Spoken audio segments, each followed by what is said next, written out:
So all of this has culminated into where I'm at a crossroad. I've told you everything about the premise, I've led up to it, I've given you ideals, and now we need to take the leap. I think it's only fair. Let's start our journey like most D&D stories, with the introduction of our three main actors, who will be the players for the setting. Now, these characters are not just my imagination, but a merger of fantasy, reality, and a combination of the two. While I did not record, nor do I think it would be fun for anyone to show the events of my shared experiences of this world setting, what I can do is let you see a embellished, enriched, simplified version of what my setting was and what I have made, and of what real players did, along with my own flair and flavor. Mostly, the output ideal of this is to be enjoyable and to reach the most welcoming player base. I am in no way, I think, up to this task, but yet here I am, your thespian and fellow Big Spud DM. I will do my best to start the story off in the right direction.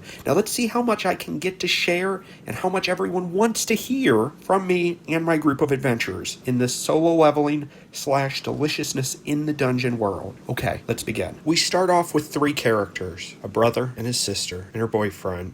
No, and a boy who's just a friend. Lark, Bastion J, and his sister, Robin Yennefer J, were twins and lifelong friends since forever, and their story is a long one and boring, just like many other sibling stories. However, theirs was one of heartache, because this is D&D, and nothing starts better than a wicked horror story of death and murder and whatnot. Where was I? Right. Their parents were nothing special, a hairdresser, a car repairman, but their goals were always marching towards winning the lottery, and as their luck would have it, they won, and it destroyed their lives. The drugs, the men, the women, the booze, and the infidelity were already there before the money. Afterwards, after the money crushed them headlong into a pit of deeper debts and despair, leaving little Lark and Robin to only gather one thing from their upbringing: no one but their sibling was there for them. And as they bounced from halfway house to halfway house, none were their rock, more so than each other. After a long and tiring youth, the kiddos became old enough to make it on their own, and since they had lived as best they could considering, it was weird growing up all those years and having a shared birthday on New Year's Day, but nothing prepared them for their 19th birthday, 2025, when not only did they welcome in a new year older, but now the world was changing again on them. Now the world had merged with another. A section of ground 80 miles northeast of Kansas City, Missouri opened, and like tilled ground, it was shredded and overturned. Everything and everyone in a 5-mile radius was gone. In its place was a recessed alien cobblestone brickwork dungeon with one main entrance, a set of carved steps that led into the strange world's labyrinth. This is now old news, and it's taking us from the main telling of our three characters. So let's not dilly-dally and continue. We fast forward 6 months later. Lark and Robin have learned how to get by in this new world. Their powers started off small at first, like everyone else who got powers, but their response to them were at odds with their twin nature. Before, they were two peas in a pod and had all the traits and dispositions that come with twinness, but now they were becoming at odds with each other. Their alien powers were blooming into very different variants. Robin was gaining muscle mass rapidly, and her abilities aligned with what many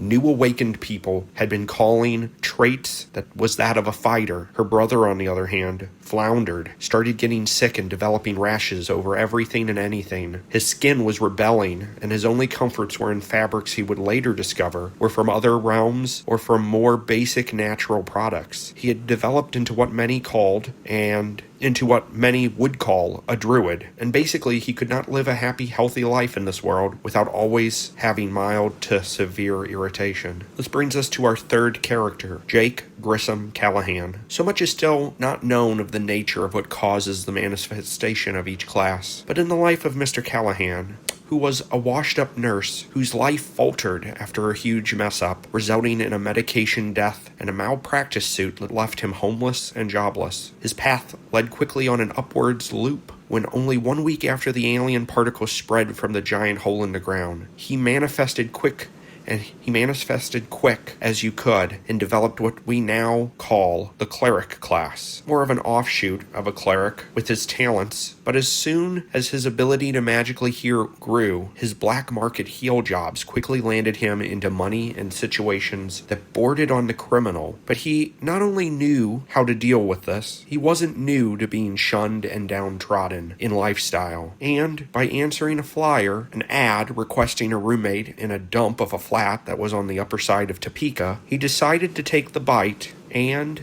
scene, the next 6 months had been a learning curve of how to make it in this new world and how to start getting money to change their lives for the better. During the 6 months, our 3 players have formed a semi-solid bond. Jake has become Lark's best friend, and while at first the desire was health-centered in motive and supported by a steady rent check, now it's more than that. And while Jake does help in every way he can to provide Lark with magic healing from his constant skin irritation, the pair have learned and grew in their magic powers together. This is where Robin comes in. She feels that since that awakening day, the powers she holds are at odds with that of her brothers. He now even has a dog and a friend, and he can feel and understand what this canine thinks and feels. But yet, can't he see his sister is hurting and feeling alone? The guy, Jake, is not her family, and he will never be her boyfriend. Try as he might to make soft passes or wink in her direction during their normal routines. The time they have spent together has not been all wrong, and she likes him, despite the tomfoolery and flirtation. It's just boys, and nothing he's done has crossed the line in her book, but she just hates that in a way, the real thing is Jake has stolen her brother. Hell, even the damn dog Bruno has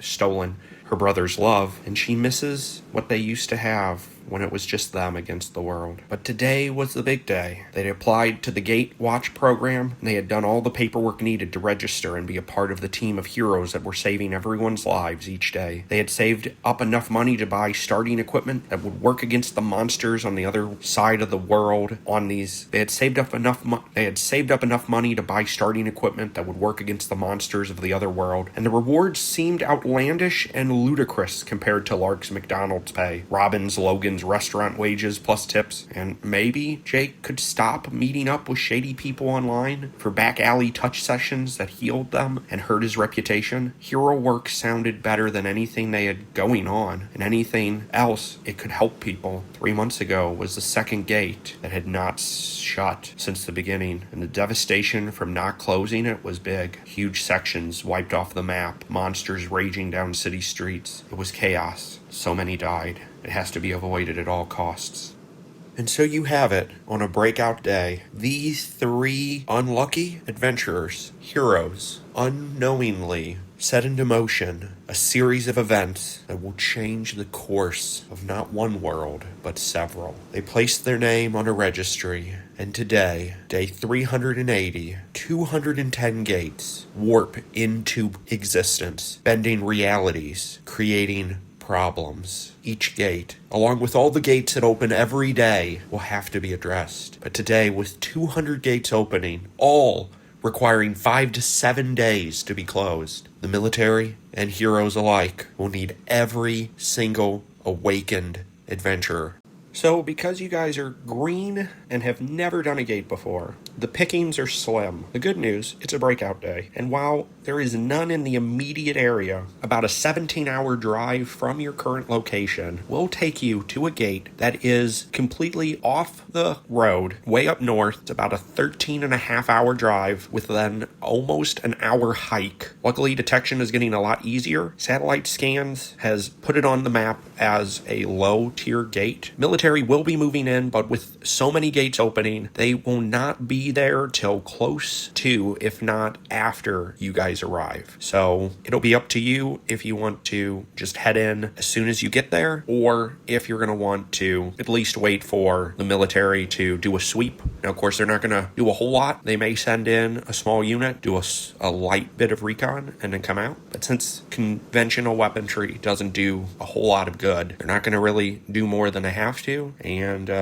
that's sad to say, considering all of you are level 1s and all of you are just spouting very basic weaponry. First off, I want this to be known. I don't really think this is that different of a voice from your normal one, but since you seem to not want to have actual voice actors or the players do their own voices, I guess this is gonna have to do. I have to say, before we go any further, why did you say 17 and now you're saying only 13 hours of driving? I mean, if you count the extra hour, 14, but 14 is not 17. What is the 3 hours difference? Did you just make a mistake and leave it in? You do actually bring up a good point. I myself would have to say that I think your voice seems to be a lot nicer than mine. Though, to be honest, I would have to say our DM would probably be considered not the strongest on voices, but I still think you rolled a better voice than I did. Don't get me started on who rolled the better of each of the voices. Look, whatever he says, it doesn't matter. I'm just gonna go out on a limb and say that the 3 hours is either just a BS added in for stopping to get gas, a pit stop, or anything along the way. Knowing the DM, he probably just forgot he said 17 and then looked it up on Google Maps and saw that it was a different time, and he just forgot. Let's just keep going and just pretend it never happened. 17, 13, 14 hours. It's been a while, okay? Let's just move on and get into this gate. Yeah, so about that, I would have to say, actually, did my voice just change? This is gonna be interesting. When we show up at the gate, we need to wait. We are level 1. We've never done this before. Let's see what the military does and see if they can give us a helping hand. I'm cool with that. Robin, I think your voice kind of broke there. This is gonna be a hot mess. So you all show up. You all show up at the location, and you are, for the most part, a little haggard. Not horrible, but you definitely was in a car ride for, let's say, 15 or so hours. And don't worry about how many times I've changed how long it took you to get there. But you guys were quick about it. You only made a couple stops. However, gas alone for your vehicle, you guys are driving a Jeep, right? Jeep Cherokee, an older model, but not too old. Yeah, gas mile on that is gonna be killer. So just for you to know, you guys have spent a good chunk of some of your extra saved away budget that, I'm gonna be honest, you definitely need to make money since you've all either quit your jobs or you took a vacation day, which currently we're gonna loosely say that for the most part you've been excused if you haven't quit your job outright. Though being a hero part-time and then a McDonald's / Logan's worker / I don't even want to get started on what are you, Jake? I am a entrepreneur, and whether or not you would say my touchings and dealings in back alleys is improper, $20 is $20. And if it was how we were able to have our petty cash for gas station trips and the gas to put in the Jeep, I really think y'all need to just stop judging me, because clearly my money is what paid for your fountain soda. So let's just get on with it and let's jump in this gate. Right, so the gate has relatively not a lot of action on it, though it did take you a long time to get here. The military has, for the most part, set up some checkpoints, and they're going to continue to set stuff up just in case any bad thing happens. If you guys become cowards and redshift the gate, they're going to need to be able to move quickly to ascertain. I don't even know why I said it. There's 3 of you. There's no way this gate is redshifting. Look, sometimes what I have in my head is not what I mean when I say. So you get to the gate, and there is no one that's been able to physically go in. But the military does say that they will provide you with a little bitty RC car smart device with a little tablet, and you can take that in with you to kind of scout a little bit of ahead. And so with that, you guys gather up your courage. That's actually, before we get in there, let's go through this. So Lark, you are a druid. You're sporting basic equipment. It looks like you have a quarterstaff. You have a small amount of spells. You have your dog Bruno. Lark, what is your HP? Let's look. It's 9. AC 14. Your doggo is 6 HP. AC 15. Oh, it also looks like you're sporting just leather armor. It's good because leather armor is not going to break you out. And you got just some basic equipment to survive inside the gate for what, about 2 days? Okay. And Robin, it looks like you're sporting a chain shirt, even though your picture looks like you're in splint mail. HP's 12, AC's 16. And how high's your dex? Don't worry about my dex. You just worry about your own shit, okay? Doing all of the work. But that's pretty good. We'll see how hard it is to hit you. It looks like you're 2-weapon fighting, but you didn't take the feat. Bloody well took the feat. Oh, no, you did take the feat for 2-weapon fighting. Okay. So you have a hand axe or a battle axe. You got a battle axe in one hand, and then you have a kukri in your offhand. Interesting. We'll see how horrible you do with 2-weapon fighting. Jake, it looks like you have a shield in your picture. Did you buy a shield? No, you didn't have the money. Nice. So this picture is invalid, but I'll allow it. So no picture. Can you even make that weird swirly orb thing in your hand? Well, I can cast light and a couple other cantrips, but not really, no. It's just artwork that looks cool. Fair enough. And Jake, work on your voice a little bit more. I'm really having a hard time with it. All right, it looks like your HP is 8, your AC's 14. Are you rocking a chain shirt too? Because see, she has a chain shirt on, but she's in splint mail. It looks like you are in studded leather, but your picture has a shield and chain mail in it. What is going on with this? It's like you just found a random picture and put it on here and didn't think about at all. Do you even have white hair? No, my hair is in fact a reddish brown.